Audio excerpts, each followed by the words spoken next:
Hi. So now I want to start a very interesting topic of pointers. ठीक है, तो pointers समझने के लिए ये देखते हैं पहले कि हम लोग रिपीटेडली लिखते हैं int I is equal to 5. ठीक है, हम लोग बार बार लिखते आए हैं ये चीज़ int I is equal to 5. इसका मतलब क्या था? इसका मतलब था कि कंप्यूटर हमारे लिए कुछ मेमोरी एलोकेट करेगा जिसके अंदर वो 5 लिख के रख लेगा. ठीक है, अब ये पूरी मेमोरी के अंदर उसको थोड़ी सी मेमोरी एलोकेट हो जाएगी जिसके अंदर वो 5 लिख के रख लेगा अपने पास. ठीक है, चलो अब मैं थोड़ी देर बाद कंप्यूटर को बोलता हूँ यार आई की वैल्यू प्रिंट कर दो. तब अब कंप्यूटर को जाके उस मेमोरी पे जाके वो वैल्यू को रीड करना पड़ेगा और मुझे प्रिंट करके देना पड़ेगा. मतलब कंप्यूटर को वो एड्रेस तो पता होना चाहिए. मतलब हर एक वेरिएबल का एड्रेस कंप्यूटर को अपने पास स्टोर करके रखना पड़ेगा. राइट, तो वो ये काम करता है वो सिंबल टेबल के थ्रू. एक वो अपने पास एक सिंबल टेबल बना के रख लेता है. ठीक है, जिसमें वो हर एक वेरिएबल के कॉरेस्पॉन्डिंग एड्रेस को रख लेता है. लेट्स से इसका जो एड्रेस था वो था 20B. ठीक है, जैसे इसका कुछ एड्रेस था 20B, तो अपने पास वो रख लेगा कि यार मैंने आई को 20B पे स्पेस एलोकेट कर रखी है. अब कल को तुम बोलोगे सी आउट आई, तो वो 20B पे जाएगा और वो वैल्यू को उठा लाएगा, दैट इज़ 5 को वो प्रिंट कर देगा. ठीक है, ये इस तरह से चीज़ें काम करती हैं यहाँ पे. राइट, और ये जो एड्रेस होता है ये हेक्साडेसिमल फॉर्मेट में होता है. हेक्साडेसिमल, ठीक है, हेक्साडेसिमल फॉर्मेट में होता है. हेक्साडेसिमल का मतलब क्या है? जैसे हमारा नॉर्मल डेसिमल होता है उसमें क्या होता है 10 कैरेक्टर्स होते हैं. ठीक है, 0 1 2 3 ऐसे करके हमारे 9 तक हमारे पास 10 कैरेक्टर्स होते हैं. हेक्साडेसिमल में हमारे पास 16 होते हैं. 0 से 9 तक वो 10 तो होते ही होते हैं, साथ में A B C D E F भी होते हैं. मतलब हेक्साडेसिमल के अंदर 0 से लेकर 9 तक तो होते ही हैं, साथ में A B C D E F भी होते हैं. तो मैं बोल रहा हूँ कि इसका एड्रेस लेट से 20B है. राइट, ठीक है, तो मुझे अगर सी आउट आई कर दूंगा तो मुझे 5 मिल जाएगा. राइट, सी आउट आई कर दूंगा तो मुझे 5 मिल जाएगा, वैल्यू मिल जाएगी. अगर मुझे ये एड्रेस देखना है, जैसे 20B एड्रेस, अगर मुझे 20B की वैल्यू चाहिए तो मुझे लिखना होगा एड्रेस ऑफ आई. ठीक है, बेसिकली मैं सी आउट कर दूंगा एड्रेस ऑफ आई. तो एड्रेस ऑफ आई को हम लोग लिखते हैं M% से. M% ऑफ आई मतलब एड्रेस मुझे लाके उसका मिल जाएगा. ठीक है, तो अभी हमको क्या समझ में आ गया कि हम जब भी कोई वेरिएबल बनाते हैं उसके कॉरेस्पॉन्डिंगली सिंबल टेबल में एंट्री जाती है. ठीक है, और वो जो सिंबल टेबल है वो सिर्फ कंप्यूटर मैनेज करता है, उसमें हमारा कोई रोल नहीं है. ठीक है, उसमें मैं कोई चेंजेस नहीं कर सकता, वो खुद देगा, वो खुद डिसाइड करेगा कि मुझे कौन सी मेमोरी एलोकेट करनी है. मैं कभी ये नहीं बोलूँगा कि यार मुझे वो वाली मेमोरी चाहिए, मुझे मेरा वेरिएबल वहाँ पे जाके रख दो. नहीं, वो खुद एलोकेट करेगा और खुद अपने पास वो रखेगा कि मैंने इसको कहाँ पे मेमोरी एलोकेट करी है. ठीक है, तो अभी पॉइंटर्स कहाँ पे आते हैं? तो पॉइंटर्स एक ऐसे वेरिएबल्स होते हैं जिसके अंदर हम लोग ये एड्रेसेस स्टोर करके रखते हैं. ठीक है, ये एड्रेसेस स्टोर करके रखते हैं. मतलब बेसिकली मैं एक वेरिएबल बनाऊंगा जिसके अंदर मैं एड्रेस ऑफ आई स्टोर करके रख लूँगा. बेसिकली मैं 20B है अगर, तो 20B को स्टोर करके रख लूँगा. अब वो वेरिएबल बनाने के लिए मुझे लिखना पड़ता है इंट स्टार आई. ठीक है, int star I, rather I should say P. I तो मैं ऑलरेडी यूज़ कर चुका हूँ तो I will use P over here. तो int star P is equal to address of I. इसका क्या मतलब हुआ कि p is a pointer which is pointing at an integer. इसका मतलब हुआ p is a pointer which is pointing towards an integer.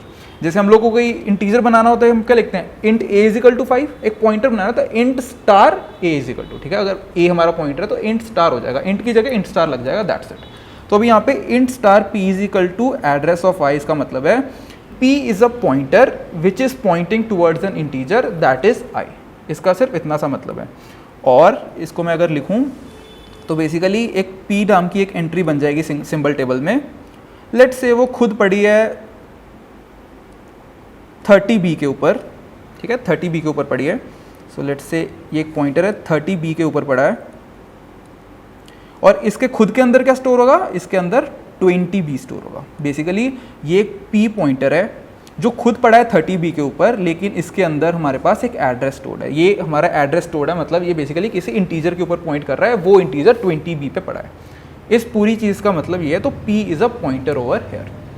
Right, चीज़ें समझ आ रही है ना? अभी हमने क्या किया, बेसिकली हमने एक वेरिएबल बनाया विच इज़ इंटीजर जिसको 20B मेमोरी एलोकेट हो गई.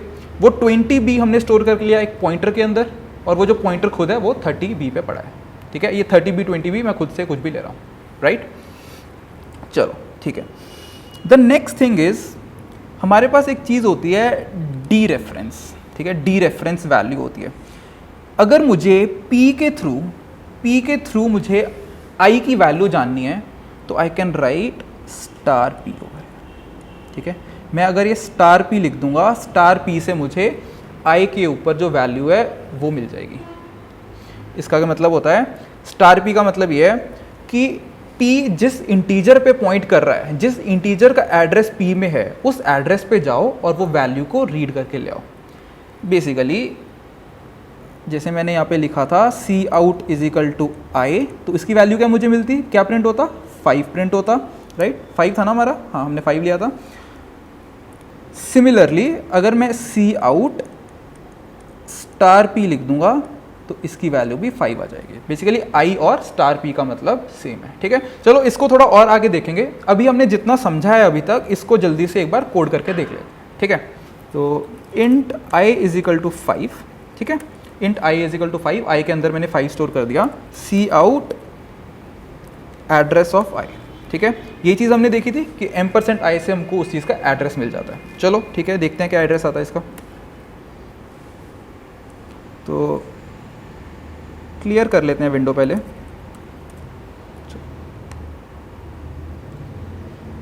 तो मुझे उस चीज़ का एड्रेस मिल गया, ये जिस चीज़ को मैं 20 भी लिख रहा था उसका एक्चुअल एड्रेस ये है, ठीक है।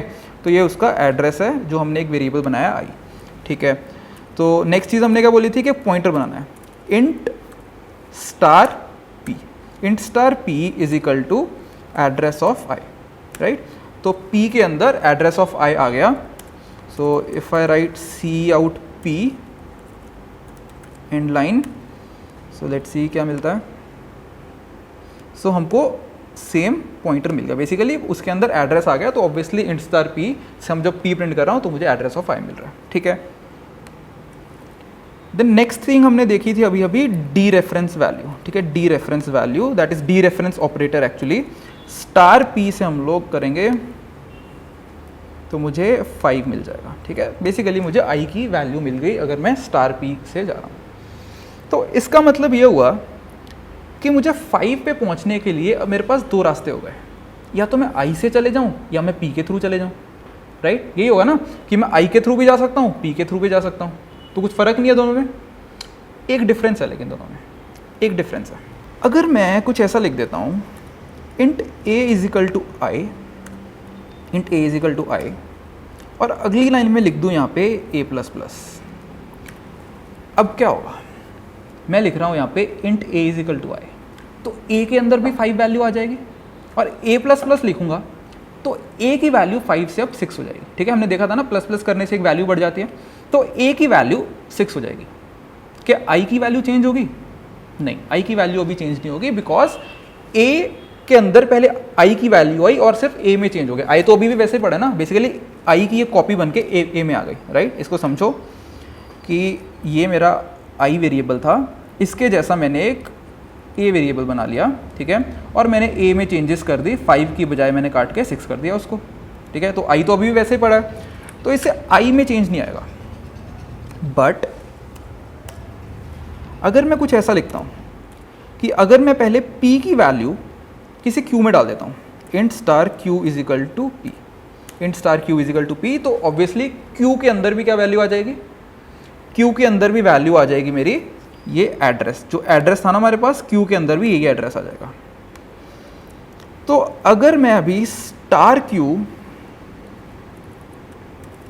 प्लस प्लस कर देता हूँ, ठीक है, स्टार Q प्लस प्लस कर देता हूँ, तो अब मुझे बताओ कि क्या I की वैल्यू चेंज हो जाएगी इससे? I की वैल्यू चेंज हो जाएगी इससे, I की वैल्यू भी चेंज हो जाएगी। क्यों चेंज हो जाएगी, जस्ट समझो। हमने क्या बोला था कि ये मेरा P है, यहाँ पे एक Q बना लो, जैसे हमने यहाँ पे इसकी कॉपी बनाई थी, इस बार हम लोग पॉइंटर की कॉपी बना रहे हैं। पॉइंटर की कॉपी बना ली, लेट से वो 40B पे पड़ा है ये Q नाम का पॉइंटर, लेकिन उसके अंदर भी क्या स्टोर्ड है, 20B स्टोर्ड है, राइट, सेम एड्रेस स्टोर्ड है। तो अब जब मैं स्टार Q की बात कर रहा हूँ तो वो कहाँ पे पड़ा है, वो देखेगा कि 20B स्टार Q, Q की वैल्यू 20B है, स्टार Q का मतलब है वो यहीं पे पहुँचेगा, क्योंकि 20B है जो, वो तो यहीं पे है, तो वो भी यहीं पे पहुँचेगा। और जब मैं स्टार Q प्लस प्लस कर दूंगा तो बेसिकली इसी को वो 6 बना देगा, ठीक है, इसी को 6 बना देगा, ठीक है। डिफरेंस समझ आ रहा है ना? अगर तो मैं सीधे आई की एक कॉपी बनाता हूँ और उसमें चेंज करता हूँ तो आई तो वैसे ही रह जाएगा, बट आई के ऊपर जो पॉइंटर है दैट इज पी, अगर पी की एक कॉपी बनाता हूँ क्यू, और क्यू के एड्रेस पे अगर मैं बोलता हूँ कि यार उसको डीरेफरेंस करके उसकी वैल्यू चेंज कर दो, तो वो आई की वैल्यू ही चेंज होगी, बिकॉज अभी भी वो मेमोरी तो सिर्फ वही वाली पे पॉइंट कर रहा है, ठीक है। तो ये छोटा सा डिफरेंस इसमें आ जाएगा। क्लियर है? चेक करना है तो चेक कर लेते हैं। तो अगर मैं यहाँ पे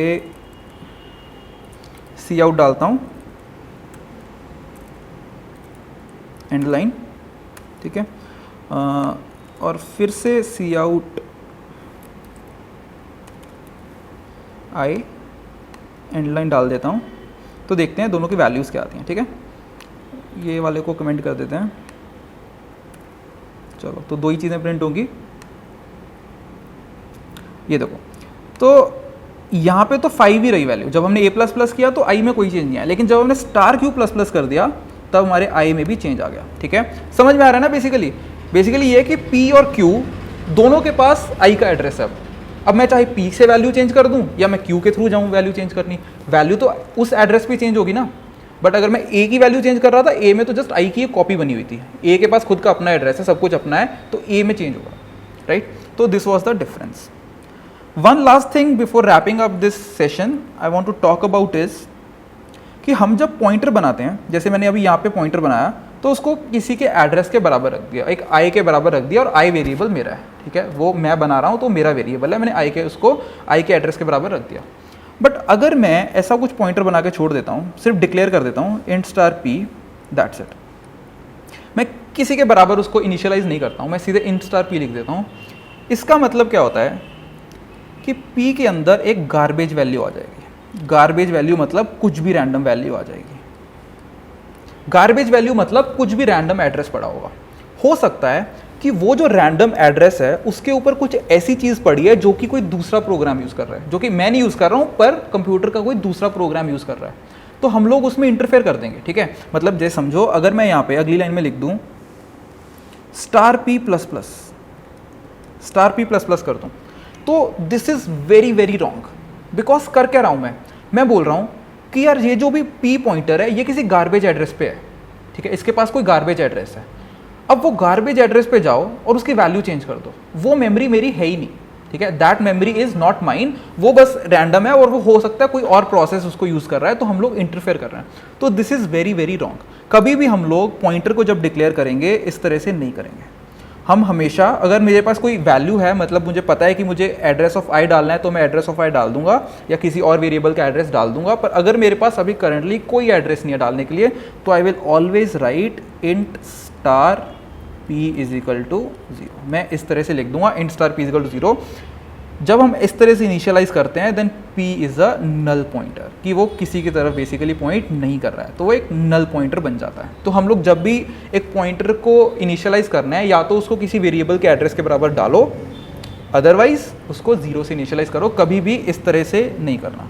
बिकॉज अगेन दोबारा से समझ लो कि वो कोई गार्बेज वैल्यू ले लेगा, और वो गार्बेज वैल्यू हो सकती है किसी एक ऐसी चीज़ का एड्रेस हो सकता है जो कि बहुत इंपॉर्टेंट है किसी और प्रोसेस के लिए, राइट। तो ये चीज़ आई होप सबको क्लियर है। So in the next session we will talk about pointer arithmetic. Okay, thank you.